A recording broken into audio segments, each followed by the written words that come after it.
You have a theory about everyone you know, about your partner, about your boss, about the stranger who cut you off in traffic this morning. You carry inside your head a working model of what each of them is feeling, what they want, what they are likely to do next, and why they did what they just did. You update these models constantly, unconsciously, using tiny scraps of information. A pause before they answered, the word they chose instead of another word, the direction their eyes moved, the way they held their coffee cup at the end of a difficult conversation. You're doing this right now, reading these words, constructing a model of whoever wrote them, inferring intent, guessing at the experience behind the sentences. This capacity to simulate another mind from the outside, to attribute mental states to other people and use those attributions to predict behavior, is one of the most extraordinary things a brain can do. Psychologists call it theory of mind. It is the engine running beneath every conversation, every judgment, and every misunderstanding you have ever had. And the research on how it fails, on the precise and systematic ways it breaks down, even in intelligent, well-intentioned people, is one of the most important and most consistently ignored bodies of work in behavioral science. The concept was first formalized by David Premack and Guy Woodruff in 1978, when they asked whether chimpanzees could attribute mental states to other beings. The answer turned out to be complex and contested, but the question permanently reframed how scientists thought about cognition.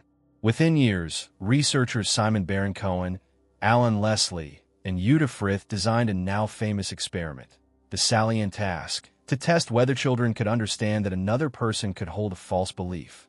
In the task, a child watches Sally hide a marble in a basket, then leave the room, while Sally is gone, and moves the marble into a box. When Sally returns, the child is asked, "Where will Sally look for her marble?" Most children under the age of 4 say the box, the place where the marble actually is. They cannot yet separate what they know from what Sally knows. They have not yet developed the cognitive capacity to model another person's mental state as distinct from their own. By age 4 or 5, most children pass. They understand that Sally holds a belief, a false one, and that she will act on it rather than on reality.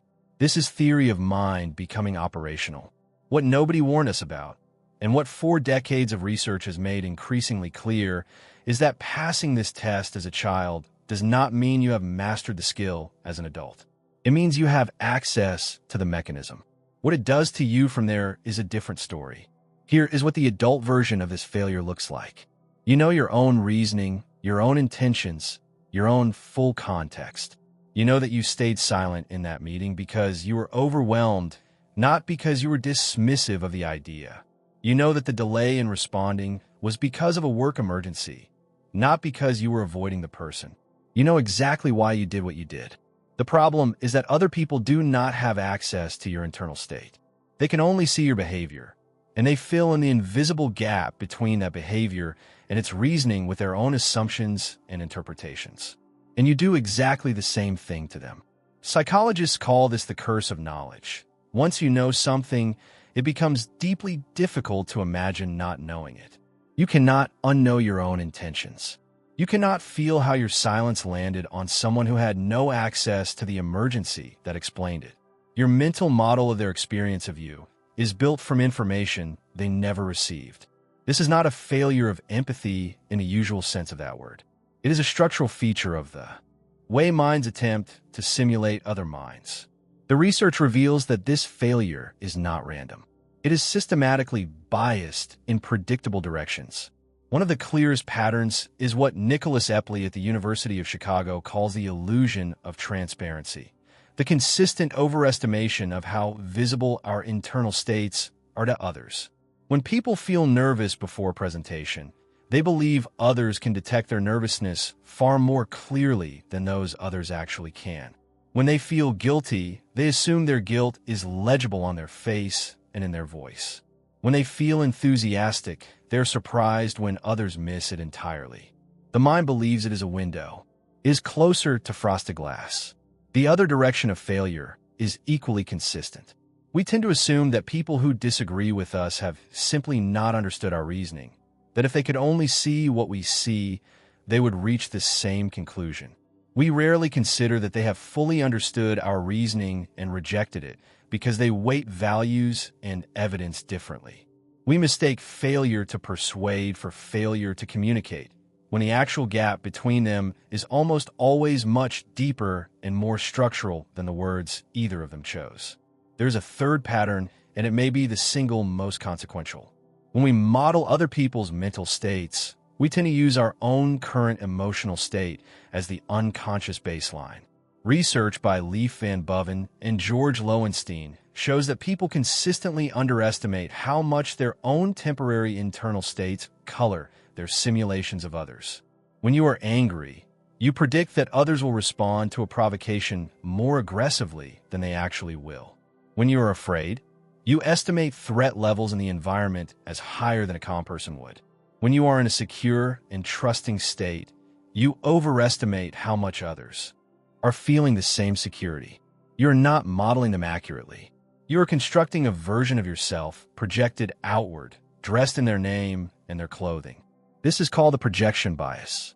It operates largely invisibly, beneath conscious awareness, shaping the majority of the social predictions you make in any given day without ever announcing itself.